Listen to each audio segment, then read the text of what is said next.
Good morning. Today on our pre-Thanksgiving Spotlight, an in-depth conversation with the leader of an organization that for decades has cast its safety net on Southeast Michigan. Dr. Chad Audie, originally from Lebanon, is the president and CEO of the Detroit Rescue Mission Ministries, headquartered smack dab in the Motor City. What's his background and his vision for that organization? We'll discuss that today. It's Sunday, November the 24th.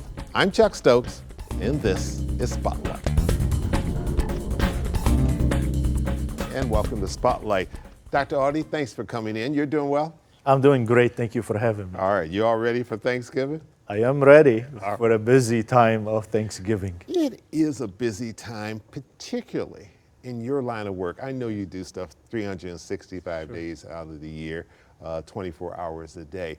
But when we come up on Thanksgiving, that's sort of the beginning of the giving season. Correct. And people appear to be, and correct me if I'm wrong, a lot more generous these last couple months of the year than they are throughout the year. Doesn't mean they don't give and volunteer throughout the year. They do a lot. But there's something as we approach Thanksgiving and Christmas and Hanukkah and Kwanzaa that people say, It is true because it brings the family back together, and then people will get the senses of what family means, and then they get the understanding of what a homeless person or somebody who's going through a hard time, how they're not privileged enough to be like the family when they gather together, and that motivate people to start thinking about other and give good organizations, whether it's Detroit Rescue Mission and others who provide quality service in our own communities. Sure. So that's what triggers it usually. I want to talk about the history of the organization in a minute and about who you are and how you got to where you are. But before we do that, since we're coming up on Thanksgiving in just a couple of days, how many turkeys you giving away this year? We're going to be giving about 3,000 turkeys. 3,000. Right, but also we will be holding in 6 different locations dinners for people. So in any given location, we'll have at least 600 meals on Thanksgiving. It's also turkey's dinner, because our goal is to make sure that the people enjoy the festivities like everybody else within our service sites. Sure. So it is not only for the people who are resident of our sites. Sometimes we also have people come in, whether if their family they're trying to connect with, or some people from the community. We welcome at all times. So we open the kitchen and we open our doors from 5 p.m. every on Thanksgiving Day, and then we will be working all day there too. You will, and I would imagine those cooks are in bed resting right now. That is true. 1909. Yes. That's when Detroit Rescue Mission Ministries began. That's correct. Tell us about the history. That's a long time. Right. In 1909, there was a person named David Stuckey who had a poultry store down in downtown Detroit on Randolph Street. Mm-hmm. And he had the calling that he wants to help people who are coming hungry. And he opened his own doors to provide meals and pray with the people who are coming and who are in need. And from there, Detroit Rescue Mission Ministries started. And so it was basically a small soup kitchen and a prayer center for people who are in need, all the way till now, which is about... You're a lot bigger. We have 22 different sites in 5 counties. We provide services every single day to about 2,500 people who are under our roofs, and we provide on average about 5,000 meals a day. Right. And our services is a comprehensive services for... Yeah, and drill down on that. What are, if someone comes up to you and says, okay, what does DRMM do? What's on your smorgasbord? You know, when Detroit Rescue Mission, like I said, started as a soup kitchen, and then throughout the years and the days, we figured that we can't just help person by giving them a meal and tell them goodbye. So we needed to get some services that will help the person get to independency, totally to independency. So now we have shelters, emergency shelters, goes to transitional housing, where they will have case manager figuring out the goals to get them to self-independence. In the meantime, we target the root of the problem, so we had to do inpatient and outpatient treatment programs, and then we had to create a good treatment programs for women and children, because women who have children usually never went to treatment because they were afraid of losing their children. Here we take them, and in the same time we take their kids to school. We do prevention programs. So you're serving the whole family. Exactly. Because if you're a parent, you can't function well in terms of making that next step forward if you're worried about how your kid is doing. Exactly. So we bring them in, we put them through intervention, prevention program, we take them to school, we have tutoring program for the kids where the mom is being taken care of by fighting her addiction if she have an addiction. Roughly, ballpark figure, how many people you serve a year? I mean, every day we have about 2,500 people right now throughout all our sites. Wow. So that varies depending on which program. So for emergency shelter program, any given night we have about 650 people just in shelters. And then we have returning citizens. And then we have 65 homeless veterans. And then we have, returning citizen, we have any given day about 100. Those are people that we're trying to give them a second chance. You need a lot of resources True. for that. Does your greatest amount of resources come from the private sector, business community, individuals, combination thereof? It is a combination, but without the generosity of the independent people, we can't survive. So the people are, because even when we get government money, we have to match it with private dollars. Otherwise, we can't access it. So the partners are our individual donor who believe in our mission and support us. And this has been going on for 115 years. Right, right. And if you weren't doing a good job, you People wouldn't be getting that kind of repeat absolutely performance. not. Yeah. And I'm going to say something. And because of my work, I go to some other states with similar work to learn and teach about how can we help elevating poverty around the country. Learn from others. But Detroit is the most generous population among everybody. So when we see Detroit versus everybody, well, Detroit is the most generous, I can tell you. And I've always heard that, and I've seen it. It is the truth. And then when things goes down, Detroiters tend to immediately come back and lift you back up. So this has been our base, and we can't thank people enough for their continuous support, because without them, we can't do what we're doing. We call it Detroit grit. We're going to get to a little break. We'll come back. I want the audience to know a little bit about you and your background, and then we're going to talk about this fairly recent awards program that you have, which were some absolutely incredible stories. Thank you. We'll be right back with Dr. Audie right after this.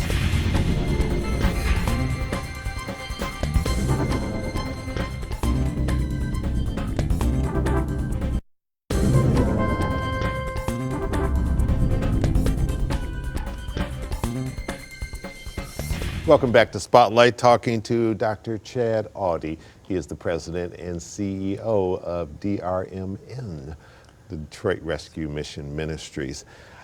How did you get to this job? You've been in this position a long time, right? I've been, this is my 28 years. Okay. I came in as a volunteer back in 1990, late 96, early 97. I had a background in finance, and I was between jobs. And a friend of mine asked me if I would come and help them as they're preparing for an audit. And I saw that they were a great heart, but not really a lot of infrastructure when it comes to auditing and stuff. So I rolled my sleeves and started working every day as a volunteer from 7 a.m. till 12 a.m. basically. And then Didn't know it was going to lead to the top job, did you? the president of the organization You shouldn't have done such a good job auditing. Sometimes, you know what? If time goes back, I probably would do the same now. Yeah. What happened is the president of the organization back then noticed me and he asked me if I would work. And my first reaction to him was, "You can't afford me." A true finance person. Right, especially at that time I was 26 years old, so you're burning through money pretty fast. Exactly. So and I ended up actually taking a position with third what I was offered as a job, and that was a combination of talk between the president then, Don DeVos, and my father, who they both talked and programmed my future and agreed that that would be the best course of action for me. So I gave up a job at that time with $82,000 to start with a $27,000 job at the Detroit Rescue Mission Ministries. Wow. And I don't look back. Quick question, relates back to the first segment because you talked about the number of people that you serve. What's the success rate, if you can put it in those terms? Yes. Do you see the same people coming back all the time, or do you, once you guys do what you do with them, do you find that they move on to bigger and better things? It depends on how much they get motivated to take advantage of the programs that we offer. For the people who stay with us over a year, our success rate measured 3 years after graduation is 84%. They don't go back to what they have. But if they stay, if they come only for like detox, or they just come for a shelter and don't show up, eventually we'll see them back. So that's going to depend on how much they take advantage of the programs that we offer to give them the stability they need. Dr. Audie, what's the biggest myth that the general public has about people who find themselves homeless? Well, number one, people get confused between a homeless person and panhandlers. Panhandler is not a homeless. And people immediately, when they see a panhandler, they think this is a homeless guy, and they do a profiling of the homeless people as a panhandler, and that's not good. Homeless people are people who are working, have a good ethics, but they went through a wrong path, or something happened to them to lose. So I am 1 or 2 paycheck away myself to become homeless. So domestic violence, all sorts of things, or just lose your job. That caused them to be homeless. And people sometimes think that the homeless are second-class citizens. They're not. They're good people. They're educated.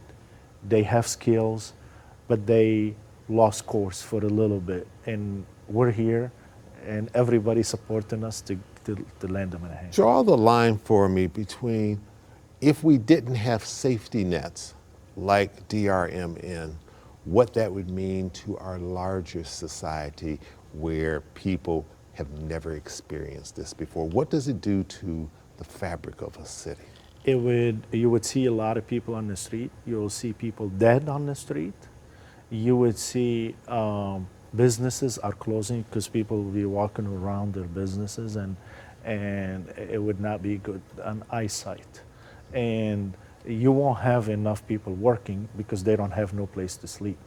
Actually, if you go to our shelters, you're going to find a lot of the people who comes, they're working homeless. So they go during the day at work, but they can't afford an apartment or a home or whatever. Sure. So, and you will see a lot of victims of domestic violence that they don't have no place to go, and they will continue to be victimized by whoever is creating a problem to them. Yeah, and especially now for a city like Detroit that is rebuilding, reinventing itself. A historically great city. Yes.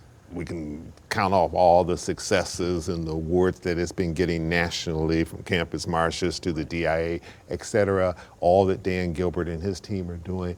It'd be difficult for them to do those things if the sites that you described we could see were prevalent throughout society, because developers and other people would come in and say, no way in the world I'm going to invest in this city. I mean, if you look back how Cass Corridor used to be. Great example. And now how it is today. If we did not take the people off the street and from the vacant buildings and put them into a safe place, nobody want to do that renovation. So it is a partnership, and we believe that our existing put a good investment for the city to grow, and we're very proud of that contribution. Okay, hang on one second. We're going to get another break in here. We come back. Sure. I teased earlier, but I absolutely promised we're going to talk about this awards program Yes. that you recently had. Mitch Albom and some other people were there. Okay. We'll be right back. Thank Stay you. with us.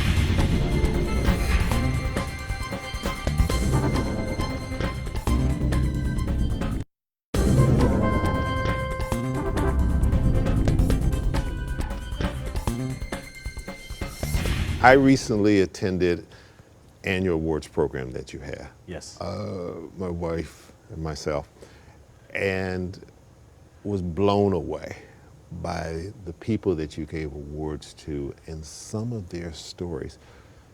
Talk a little bit about them. All of them were great. Yeah.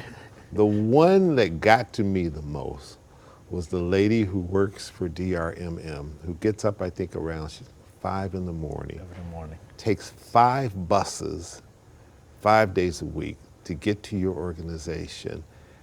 So when she leaves home, especially in the winter, it's dark. That is correct. She never complains. She loves her job, and she said she does it just because she loves the work that she does. Couldn't afford a car. You gave her a car. You know, every year we do this, we call it graduation, we started, and then we award few people, and thank you for being an honoree with us that day. I was glad to. And we bring, the highlight is like what you do, is how can we award some things to people who are in need, and they all surprised, so they don't know they're Oh, they were shocked. Yes, they don't know. Yeah. This particular lady, like you said, she wakes up, she's a very dedicated person. In the top of that, she takes care of her 2 ill parents as well as taking care of her child. Wow. And then every day she leaves work around 5 o'clock, taking 5 buses to come to work, and she never complains. She does a great work. And then when we ask her, why do you do this? She said, because I want to be a part of helping people who are in need. And I don't think there's anybody who's in need more than herself. But so we were able to secure a car donated to us, and we went and fixed it, make sure that it's all good. And we gave her that car, as you've seen. Yeah. And you've done that for several other people. Right. Attorney Richard Mack was there, who I Yes. know works very closely Yes. with the organization, Yes. young attorney. Right. And together, your team, you take these cars, you fix them up, Right. You make them new, Right. and you reward people Yes. who you believe worked so hard Right. that they truly deserve this. Never ask for a handout. They just want a handout. That is the absolutely truth. So we give them those cars, and as you need, so we gave the cars, and then we gave houses too. Yes, you So did. That's for right. So for people who they're starting their life and they can't afford the lease yet, or they cannot afford, but they know how to maintain a house, we also fix the house and we give it to them. And I think this is the blessing of the community and the partnership that you've seen that day, from Mitch Albom to Richard Mack to yourself to a lot of other people who work with us for a long time. So people don't know that you personally talk about us. You know. My little role is minimal. But tell me, Mitch Albom. Yes. Let's single him out. Yeah. He has written about this organization countless times. Yes. He's done telethons, all sorts of other things for you. He's probably done some marathons too, as a sports person. Talk about briefly what he has meant to this organization in terms of what he's done, but also raising the profile, because he's so well respected himself. Mitch Albom to us is a very amazing guy. Me and him, we connected back in 2006 when the Super Bowl came to town. Mm-hmm. And then we started together. He was supporting the DRMM 100%, and then we both started an organization called SAY Detroit, S-A-Y Detroit, to support also the people who are there. But Mitch, heart for us, and he's like the communication person that moved us from Communications being a person secret, extraordinaire. exactly, from being a secret organization doing good all the way to everybody knowed about us. So we can't thank him enough for the work that he's done for us. A talented writer and a man with a heart. Very quickly, but this may be the most important part. You just launched something, or launching it tomorrow on Monday, and it's called Shelter on Demand in the city of Detroit. Not across the state of Michigan yet, maybe down the line, but right there. What is that? You know, we're sick and tired of hearing complaints about people calling CAM, which is the assessment numbers for all homeless in Detroit, and not getting to people, as well as even if they tell them, wait for a week for you to get a shelter. We wanted to create a solution. And then Monday, we will have a 24/7 answered live phone line and a van ready for within the city of Detroit. If any homeless needs help, don't know where to go, they can call that one number, and then we will send a van, pick up that homeless, and make sure the same night have a place to stay, take a shower, have a nice meal, until the case managers come and assess their needs and find out what the next step for them should be. Good for you. And we just put the number up on the screen, so you're going to get some calls, I'm sure. Doctor, thank you so much for coming in. Always a pleasure talking to you. My pleasure. Happy Thanksgiving and all the holidays that are coming right after that. Thank you. And keep doing the great things that you're doing for our city. Thank you for everything. All right, it's our pleasure. And I'll be back in a minute with a couple important closing notes. We'll be right back.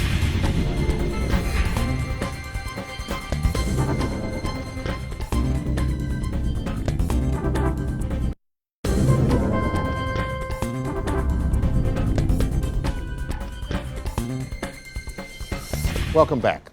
And finally, last year, more than 2,000 Detroit residents expressed their views about their neighborhoods through the Neighborhood Vitality Index survey. This year, NVI's goal to reach more than 6,000 residents across the city to answer the survey and to receive a $25 gift card until they last. I want to emphasize that. All Detroit residents ages 18 and up are eligible to complete the 15-minute survey online. One respondent per household. We've just put the information on the screen. Please participate. Your neighborhood, your voice. I'm Chuck Stokes. We'll be back next week with more newsmakers in the spotlight. Happy Thanksgiving and go Lions.